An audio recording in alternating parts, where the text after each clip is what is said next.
Okay, let's go. Number 1. The WOW signal. You are working a volunteer shift at Ohio State University's Big Ear Radio Observatory in August of 1977. The telescope has been scanning the sky for weeks, not for weather satellites, not for military traffic, but for something the scientific community treats as a long shot. You're reviewing the previous night's printout the following morning. The paper feeds through. Columns of alphanumeric noise, the static of the cosmos reduced to letters and numbers, and then your pen stops. The sequence reads 6EQUJ5. In radio telescope notation, that string means a signal rose out of background noise, peaked at intensity 30 times stronger than anything around it, and dropped back into silence. The entire event lasted 72 seconds. The astronomer holding that pen was Jerry Eman. He circled it in red and wrote one word in the margin. Wow. That annotation has sat on that printout for 46 years. It is the most famous margin note in the history of science. And the signal it describes has never been explained, never repeated, and never matched by any known natural phenomenon. Here is what the data shows. The Big Ear telescope was scanning at 1420.405 megahertz, the resonant frequency of neutral hydrogen, the most abundant element in the universe. In 1959, physicists Giuseppe Cocconi and Philip Morrison published a paper in Nature arguing that any civilization attempting interstellar communication would logically use this frequency. Every spacefaring species would eventually learn hydrogen spectroscopy. Every one of them would think to look here. Scientists called it the cosmic watering hole, the one channel any intelligence would know to monitor. The WOW signal appeared exactly there, not close to it, exactly there. The signal's 72-second duration was not arbitrary. It matched the maximum window a fixed point in the sky could remain within Big Ear's detection beam as Earth rotated. The signal didn't move like a satellite crossing the sky. It stayed perfectly fixed, as if it originated from an enormous distance. The direction it came from was the constellation Sagittarius, toward the dense stellar core of the Milky Way. The narrowband nature of the signal is the detail that matters most. Natural radio sources, pulsars, quasars, stellar winds, gas clouds emit across broad ranges of frequencies simultaneously. The WOW signal appeared in a single channel, one specific frequency. Physics doesn't produce focused, narrowband signals in isolation. Technology does. A narrowband signal at 1420 MHz is the signature of a deliberate transmission. In 2017, a team led by astronomer Antonio Paris at the Center for Planetary Science proposed a new explanation. Two comets, 266P Christensen and 335P Gibbs, were passing through the region in 1977 and releasing hydrogen gas. Hydrogen emits at 1420 MHz. The WOW signal was a comet. The problem is that the math doesn't survive inspection. Comets emit hydrogen broadband, not narrowband. The hydrogen clouds around comets don't produce the kind of channel-specific 30 sigma spike Eman recorded. When the Center for Planetary Science pointed instruments at comet 266P directly in 2017 to test the hypothesis, the signal produced looked nothing like 6EQUJ5. More than 100 separate observation campaigns have targeted the same patch of sky since 1977. The signal has not returned. In 2012, scientists transmitted a response to its apparent origin. No reply has come. 46 years. One signal. Perfect narrowband. Perfect frequency. Perfect duration. No explanation. What was it? Why did it never repeat? And why, of all the frequencies in the radio spectrum, did it arrive at the one address any civilization in the galaxy would know to check? Number 2. The Black Knight satellite. You are an astronaut aboard Space Shuttle Endeavour, mission STS-88, December 1998. The shuttle is in low Earth orbit, approximately 250 miles above the surface. Your assignment is precise and scheduled. You are connecting the first two modules of the International Space Station. You know every object that is supposed to be in your orbital neighborhood. Every catalog debris field, every active satellite, every known piece of hardware from every previous mission. You know the manifest cold. And then, through the window, you see something that isn't on it. Dark, irregular. tumbling slowly against the black of space. Not a station module, not any satellite you recognize, not anything in the mission plan. You photograph it. 6 frames, in sequence. The images go into NASA's archive, where they sit as public records. The official explanation, when it eventually comes, is thermal blanket debris, a piece of insulating material lost from the shuttle. The explanation arrives after the photographs became public. It does not account for a century of prior sightings. In 1899, Nikola Tesla was running wireless transmission experiments at his Colorado Springs laboratory when his equipment began receiving repeating signals he could not identify or source. The patterns were regular. They cycled in sequences. Tesla was explicit in his published notes. He believed the signals were not terrestrial. He suggested they originated beyond Earth. The scientific community filed it under eccentric speculation. In the 1920s, radio engineers across Europe began documenting what they called long-delayed echoes, LDEs. A signal would be transmitted, and then it would be received again, seconds to minutes later, as if it had bounced off something parked in Earth-Moon space. The delay was too long for atmospheric reflection. Norwegian engineers Carl Stormer and Balthasar van der Poel published records of these echoes in technical journals, where they sat undisturbed for decades.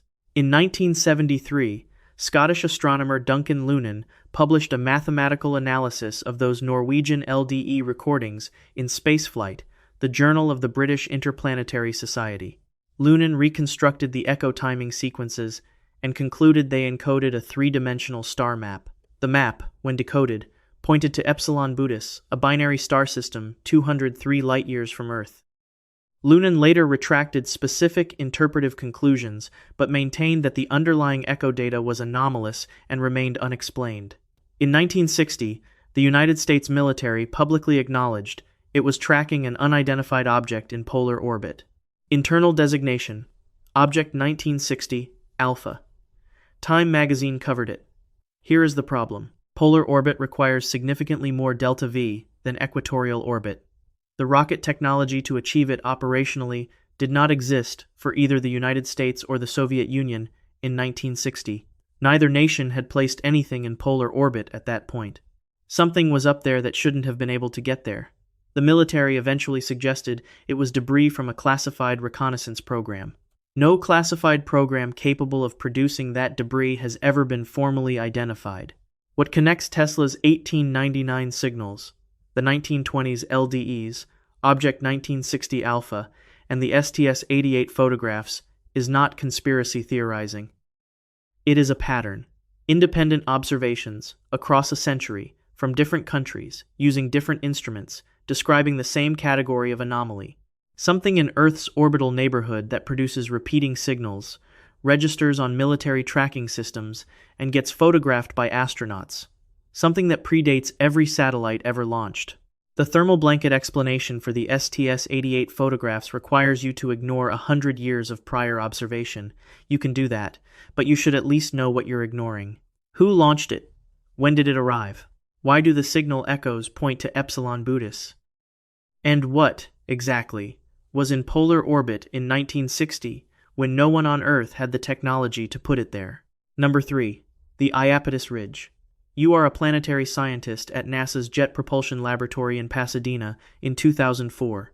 The Cassini probe has spent 7 years traveling to Saturn and has just sent back the highest resolution images ever taken of Iapetus, Saturn's outermost major moon, 900 miles in diameter, known since the 1600s for its strange two-tone coloring.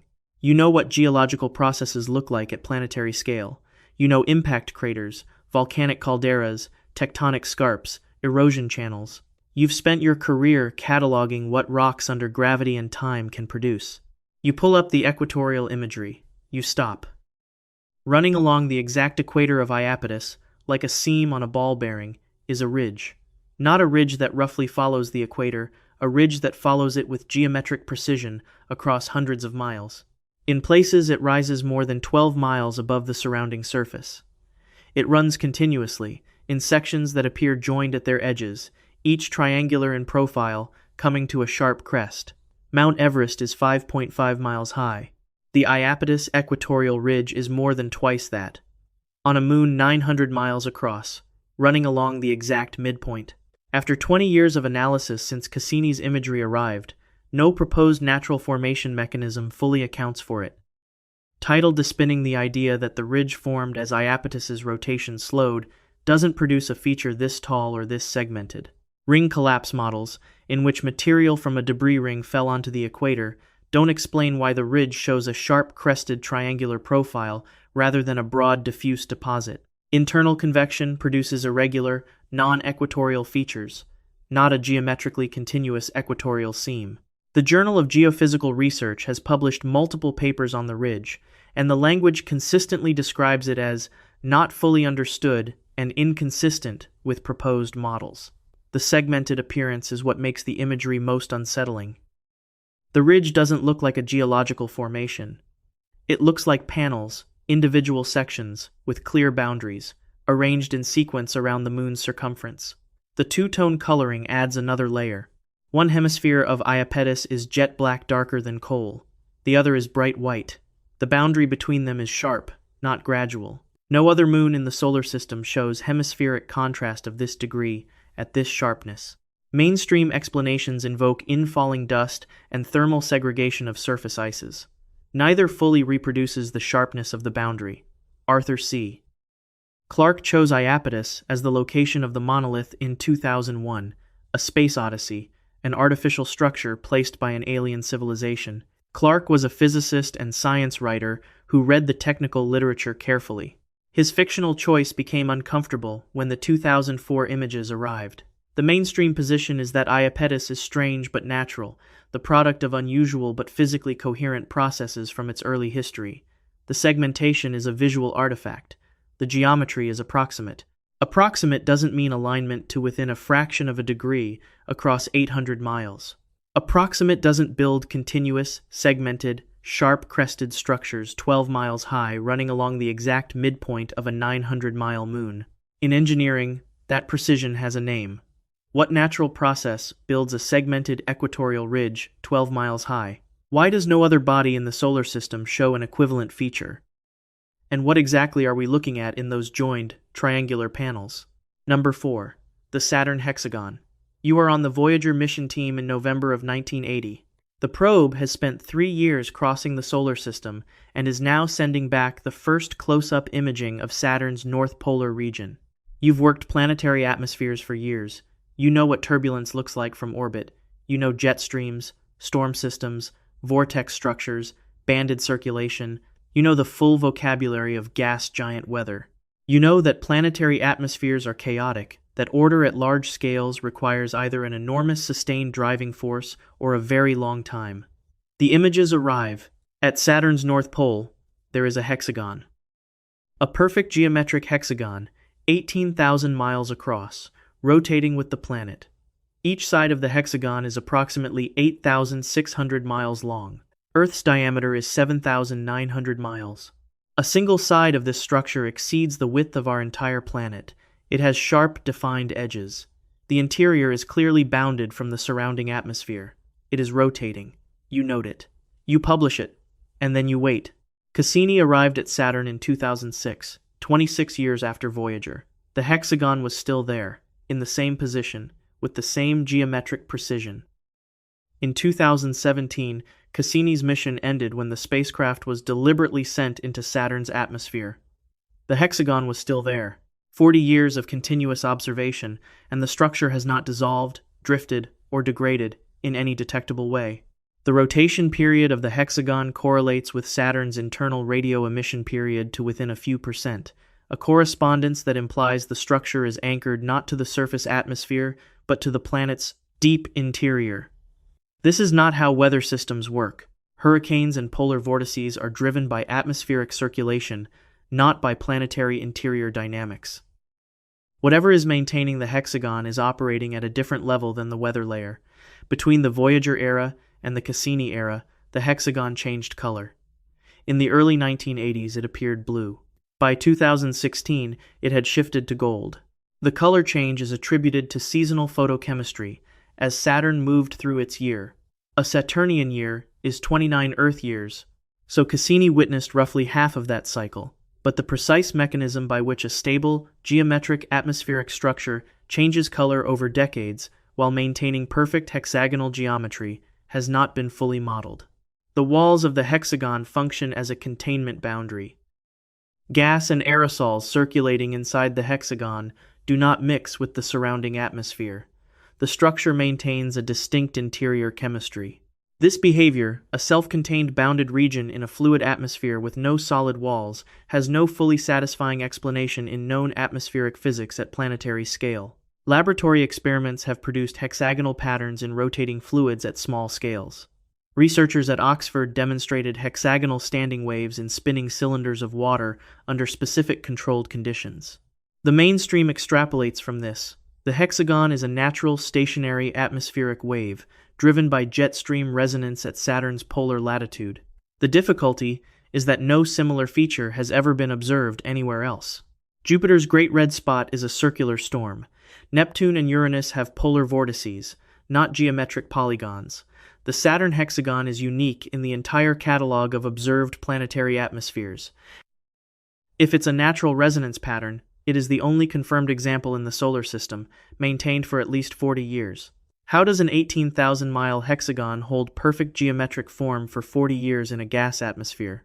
Why does it appear nowhere else in the solar system? And when the laboratory models that supposedly explain it only work at 6-inch scales in controlled tanks, what exactly are we trusting? Number 5. The glass tubes of Mars.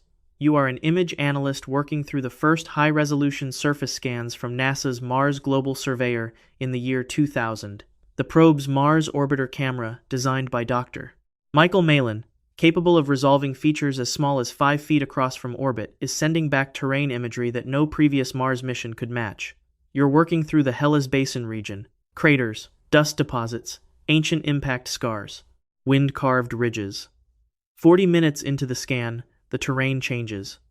Running across the surface in regularly spaced parallel lines are structures that don't match anything in your geological catalog. They're tubular, elongated. Their walls catch light differently from the surrounding basalt, a slightly translucent quality, as if the material is not opaque rock. They maintain consistent diameter along their visible length. They follow the terrain contours the way a constructed feature would, not cutting through it like a river, not piled on top of it like a dune, but running across it in a way that implies intention. The image archive reference numbers are SP255103 and SP225103. They are in NASA's public database. Anyone can pull them. Dr. Tom Van Flandern analyzed these images. Van Flandern was the former chief of the Celestial Mechanics Branch of the United States Naval Observatory in Washington, a federal scientific position requiring decades of advanced work in orbital physics. He spent his career computing precise trajectories for government missions. When Van Flandern published his analysis of the Mars Global Surveyor tube images, he stated specifically and in writing that the structures showed characteristics consistent with construction rather than natural geological formation. He cited the consistent diameter, the translucent light response, the regular segmentation, and the way the features maintained their geometry across varied terrain. Lava tubes are a known Martian geological feature. Mars has documented lava tube networks. But lava tubes are not translucent. They are solid basaltic rock, dark, usually collapsed at the surface, and irregular in cross-section and spacing. They don't appear in straight parallel lines. They don't maintain the uniform circular diameter visible in the surveyor images. The resolution threshold is worth emphasizing. At 5 feet per pixel from orbit, features of 60-foot diameter, the estimated width of the tube structures, are unambiguously above the detection limit. These are not compression artifacts at the edge of resolution. They are documented in multiple image strips taken at different orbital passes, at different lighting angles, with consistent results. The mainstream explanation is pareidolia, the human tendency to impose familiar patterns on ambiguous visual data. The structures are dune formations whose shadows and brightness gradients resemble tubes. The translucent appearance is a processing artifact. Nothing in the imagery constitutes evidence for construction. The difficulty is internal consistency. Dunes don't maintain a consistent circular cross-section diameter across variable terrain. Wind-formed features don't appear in regularly spaced parallel rows, Martian aeolian processes don't produce parallel geometry. The brightness response that creates the translucent appearance is not replicated in surrounding geological features of the same documented rock type. Something in those images is not behaving like geology. Something is behaving like infrastructure. What formed structures with consistent diameter and translucent walls in the Hellas Basin? And why, when the former chief of celestial mechanics at the United States Naval Observatory said the images showed evidence of construction, did no institution conduct a formal follow-up? Number 6. The Widmanstatten pattern. You are a metallurgist in Vienna in 1808. Count Alois von Beck-Widmanstatten has sliced open an iron meteorite and etched the cross-section with dilute nitric acid. You are standing at his workbench. You have spent your career studying metal iron, steel, bronze, copper alloys, every crystal structure that forms when metal cools, every grain boundary that smelting and geological mineralization can produce. You look at the etched surface, and you have no category for what you are seeing. Across the entire cut face, in perfect geometric precision, an interlocking lattice of crystal bands crosses at specific angles. Bands of kamacite and taenite iron-nickel mineral phases arranged in triangular and rectangular formations, consistent in width, consistent in angle, edge to edge, with no deviation. The pattern is not approximately organized. It is geometrically exact. It looks less like something that grew, and more like something laid down according to a plan. 200 years later, with electron microscopes and isotope mass spectrometers, researchers can tell you exactly how this pattern forms.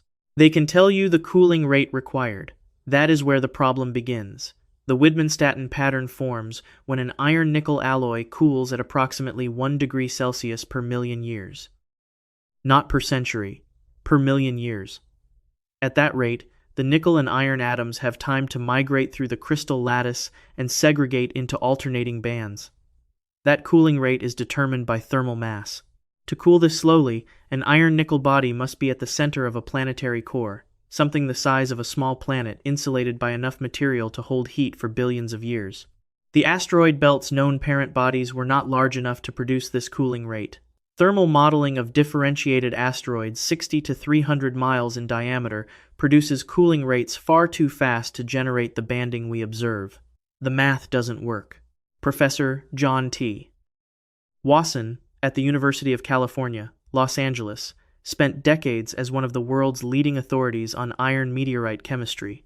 His published research documented the cooling rate inconsistencies and noted that the required parent bodies for some meteorite classes exceed the current mass budget of the entire asteroid belt. The meteorites don't match the parent bodies we can account for. A 2019 study of iron meteorite iridium signatures compounds the problem. Iridium is a dense element that sinks to planetary cores during differentiation. It should be locked there, not on the surface. Some iron meteorite classes contain iridium concentrations inconsistent with any known solar system differentiation model. The mainstream position, the early solar system contained far more mass than the current asteroid belt holds large planetary bodies that collided, shattered, and left only their cores. The cooling rates are consistent with those destroyed worlds. This requires planet-scale bodies whose destruction was so total that nothing remains except their cores now scattered across a belt where total mass is less than 4% of the moon's. If these crystals formed naturally, the solar system's early history is more violent than current models can confirm. And if they didn't form naturally, if the cooling rates and crystal geometries reflect engineered metallurgy rather than planetary geology, then someone made them. Where did the parent bodies go? Why do cooling rate calculations not match the asteroid belt's known mass? And why does a rock that fell from the sky contain crystal geometry that looks, under the right light, like something built rather than grown? Number 7. The Pioneer Anomaly. You are a mission controller at NASA's Jet Propulsion Laboratory in Pasadena in 1980. Pioneer 10 launched in 1972 and is now crossing the outer solar system, the first human-made object to travel beyond the asteroid belt. Its trajectory has been calculated to extraordinary precision. Gravity from every planet in the solar system factored in. Solar radiation pressure factored in. The tiny thrust of thermal radiation from Pioneer's own nuclear power source factored in. Everything that could push or pull the spacecraft has been accounted for, and Pioneer 10 is still in the wrong place. Not by much. By roughly 250,000 miles over the course of its journey, tiny at cosmic scales, enormous by the standards of precision orbital mechanics. The spacecraft is drifting very slightly toward the Sun, accelerating at a small but consistent rate no known force can explain. The effect is equivalent to approximately 8 times 10 to the negative 8 centimeters per second squared, less than a billionth of Earth's surface gravity. But it is there, constant. And Pioneer 11 is doing the same thing. Both spacecraft, heading in opposite directions out of the solar system, are experiencing an identical anomalous sunward acceleration. The Pioneer anomaly was first noted in the early 1980s and studied intensively at the Jet Propulsion Laboratory by physicists John Anderson and later Slava Turishev. It was published in Physical Review Letters. It was presented at international physics conferences. For nearly 30 years, it was one of the most openly debated problems in gravitational physics. The anomaly was significant enough that some researchers proposed it as evidence for modifications to Newtonian gravity exotic physics at the outer edges of the solar system. Modified gravity frameworks, including MOND and tensor vector scalar gravity, were formally evaluated against the Pioneer tracking data.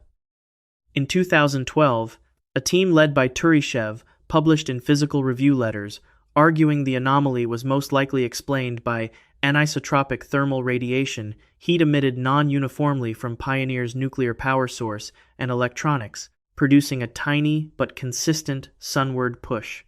Conventional physics. The mainstream called the case closed. It wasn't quite closed. The reconstruction of Pioneer's thermal emission profile relied on imperfect historical records of the spacecraft's design and decades of component aging. The model cannot be independently verified. Pioneer 10 and 11 are now beyond communication range, and original engineering documentation contains gaps. Independent analyses noted these limitations. The thermal explanation may account for most of the anomaly. Whether it accounts for all of it remains contested in the published literature. What makes the Pioneer anomaly significant beyond its own numbers is what it demonstrated. Two spacecraft, traveling in opposite directions, experienced the same unexplained force for 30 years. The eventually proposed explanation relies on a thermal model built from incomplete records of hardware no one can reach. Whether a residual anomaly remains is a question the Pioneer data can no longer answer. The universe produced a small, persistent, directional force pointing the wrong way. Pioneer showed us we don't fully understand what acts on objects at the edge of the solar system. What was pulling both spacecraft toward the Sun? Is the 2012 explanation complete, or does an unexplained residual remain? And if two craft moving in opposite directions experience the same force heading away from each other, what does that say about what we think we know at the boundary of the solar system? Number 8. Oumuamua. You are Robert Warwick, astronomer at the University of Hawaii, at the Pan-STARRS telescope atop Haleakala volcano on the night of October 19, 2017. Pan-STARRS scans the full sky every few nights, hunting for near-Earth asteroids. The system flags moving objects for review. That night, something appears in the data with no catalog number. The velocity is wrong, far too high for an object bound to the solar system by the Sun's gravity. You run the trajectory. The path is hyperbolic. It came from interstellar space. It swung around the Sun and is already leaving. This is the first confirmed interstellar object to pass through our solar system in recorded human history. You name it, Oumuamua, a Hawaiian term for a messenger from afar arriving first. The name will prove more accurate than anyone is comfortable with. The shape is the first anomaly. As Oumuamua tumbled on its outbound path, astronomers tracked its brightness variations. The brightness oscillated in cycles by a factor of 10. The object was 10 times brighter at its maximum than its minimum. In planetary science, variations this extreme indicate an aspect ratio of approximately 10 to 1. The object was not a sphere or a rough rock. It was extremely elongated or flat like a disk or a slab, a quarter-mile long and tens of yards thick. No known natural asteroid or comet in our solar system has an aspect ratio approaching that. The acceleration anomaly is the second and more disturbing fact. As Oumuamua moved away from the Sun, it accelerated. Solar gravity was decelerating it. But the measured velocity exceeded the gravitational model. Something was speeding it up. Comets accelerate via outgassing jets of volatile material escaping as they heat near the sun, acting like small rocket engines. But Oumuamua produced no detectable coma, no tail, no outgassing signature at any wavelength. The Hubble Space Telescope and multiple ground-based observatories searched. Nothing. It was silent across the entire electromagnetic spectrum. Dr. Avi Loeb is the Frank B. Baird Jr. Professor of Science at Harvard University, former chair of Harvard's Department of Astronomy, and founding director of Harvard's Black Hole Initiative. He is among the most cited astrophysicists alive. In 2018, he and research associate Shmuel Bialy submitted a paper to the astrophysical journal Letters, arguing that Oumuamua's non-gravitational acceleration was consistent with a light sail, a thin, highly reflective membrane propelled by stellar radiation pressure. The paper was peer-reviewed. Published. Loeb put his name on it. The response from the scientific community was not a mathematical refutation, it was discomfort. Alternative natural explanations emerged. A hydrogen iceberg sublimating invisibly, a nitrogen ice shard from a disrupted Pluto-like body. Neither hydrogen icebergs nor nitrogen ice fragments of this type have ever been observed anywhere in the universe. They are hypothetical object classes invented specifically to explain Oumuamua without conceding an artificial origin. The mainstream position, a rare natural object of a previously unknown class. We'll understand it better when similar objects are detected. No similar object has been confirmed since. Loeb has been explicit. The reluctance to investigate the artificial hypothesis is not data-driven, it is cultural. The object entered our solar system, passed through, and left. We watched it go. We built no intercept mission. We redirected no telescope fast enough to image it at useful resolution. By the time the scientific community had argued itself into asking the right questions, Oumuamua was already beyond reach. What was it? Why did it accelerate without any detectable emission? And what does it mean that the first confirmed visitor from interstellar space had no natural explanation, and we let it leave? Number 9. The fine-tuned universe. You are a theoretical physicist in the 1970s, and you have a problem that won't go away. You are modeling the conditions required for the universe to contain matter at all, not life, not planets, just atoms. The basic building blocks of anything. You vary the fundamental constants, one at a time. Gravity slightly stronger.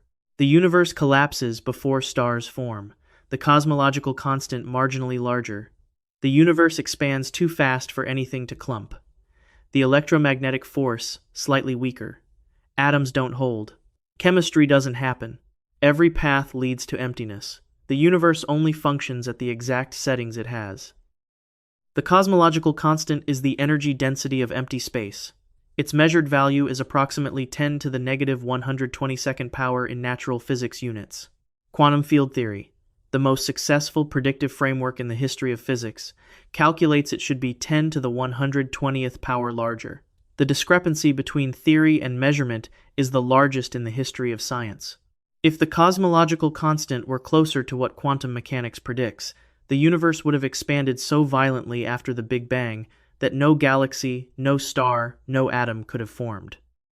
It works because this number is almost incomprehensibly smaller than it should be.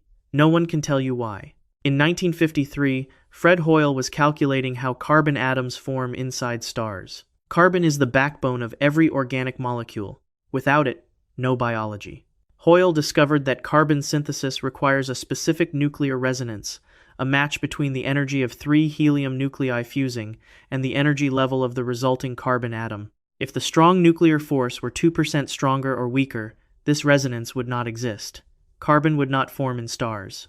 Hoyle was a committed atheist. The precision disturbed him enough to put specific language in print. He wrote that the universe looked like a put-up job. He said a common-sense reading of the facts suggested a super-intellect had monkeyed with physics. He never fully walked that back. Roger Penrose, mathematician at the University of Oxford and Nobel laureate in physics, calculated the precision required for the Big Bang's initial low-entropy state. The probability of the universe beginning in the specific ordered condition required to produce what we observe, Penrose estimated, is 1 in 10 to the power of 10 to the power of 123. That number exceeds the total atoms in the observable universe. It is not a small probability. It is, in any practical sense, an impossible one if randomness is the only available explanation. Paul Davies, physicist and Templeton Prize winner, has written that the fine-tuning of physical constants is the most compelling evidence for cosmic design that science has produced. Davies is not writing theology, he is reporting what the numbers show. The mainstream response is the anthropic principle. We observe these constants, because if they were different, we wouldn't be here to observe them. The multiverse extends this. If every possible value of every constant exists in some undetectable parallel universe, finding ourselves in the one compatible with our existence is expected. The problem is that the anthropic principle explains why we observe these values. It doesn't explain why these values exist. It doesn't address Penrose's calculation. And the multiverse is unfalsifiable by construction. An infinite number of undetectable universes is a philosophical position, not a scientific model. Someone calibrated this. Or something happened at the beginning that set every constant to exactly the value it needed to be and left no mechanism and no trace. Who set them? And did they know, when they did it, what would eventually develop the mathematics to notice? Number 10. The Bracewell probe. You are Ronald Bracewell. It is 1960. You hold a faculty position at Stanford University's Radio Science Laboratory, and you have been sitting with the Fermi paradox. The universe is 13.8 billion years old. It contains hundreds of billions of galaxies, each with hundreds of billions of stars. By conservative estimates, millions of planets could have produced civilizations. The math says the galaxy should be full of other intelligences. We hear nothing, we see nothing, we find nothing. You sit with that long enough and you arrive at a conclusion. They're not broadcasting from home. They already sent something here. Bracewell published The Reasoning in Nature in 1960, Communications from Superior Galactic Communities. His argument was precise. Radio signals lose coherence across interstellar distances and require enormous sustained energy. The efficient strategy is to manufacture autonomous probes and place them in the habitable zones of promising solar systems, then let them wait. When the local civilization generates detectable radio emissions, the probe activates. It communicates by echoing signals back, or by transmitting on frequencies the emerging species has learned to monitor. A Bracewell probe would watch first. It might sit in a stable orbit for millions of years without degrading. Patience is easy when you're not alive. The profile Bracewell described in 1960 maps onto documented anomalies of the past century with uncomfortable precision.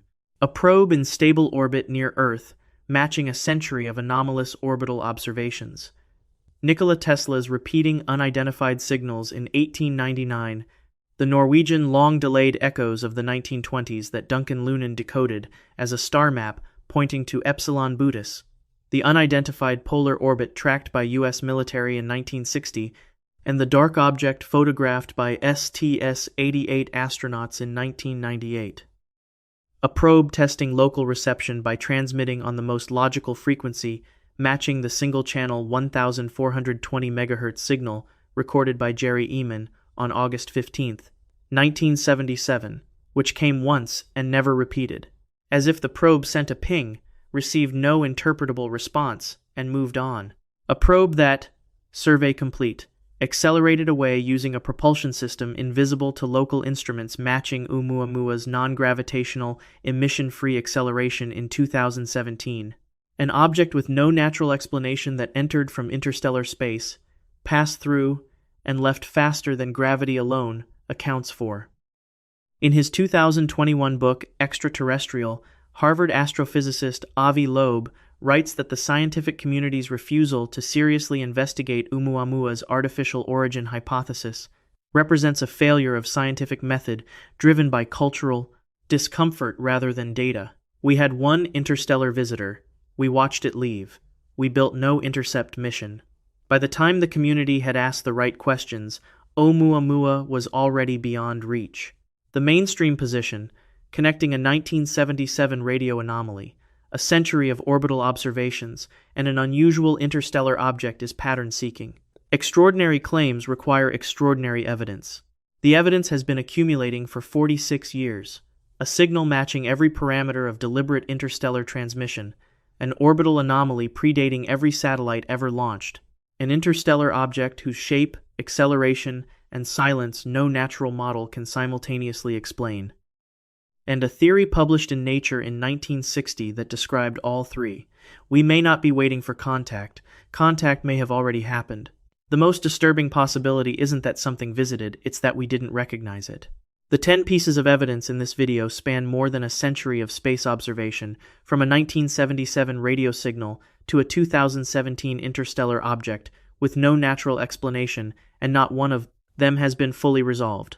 What they share is precision, structure, and a refusal to fit the models built before anyone knew what to look for. Subscribe if you want to keep following this thread. Like the video if it left you with questions you didn't have before. And comment below where you're watching from, because right now, somewhere overhead, something may be doing exactly the same thing.